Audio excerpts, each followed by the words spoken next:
দাঁড়াও তোমরা, আমি হলাম কন্যাকুমারী। এই গ্রাম আমার, এসব সোনা দানা আমার। কে কে আপনি?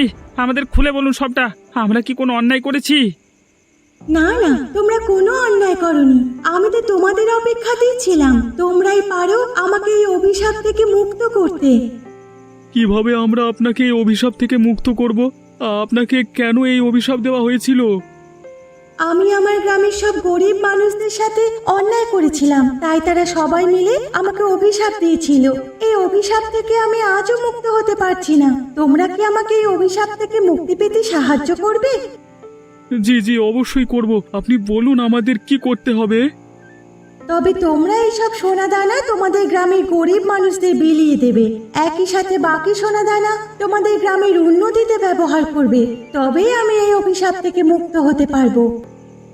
অবশ্যই অবশ্যই, আমরা এইসব সোনা দানা আমাদের গ্রামের উন্নতিতে ব্যবহার করে আপনাকে এই অভিশাপ থেকে মুক্ত করব।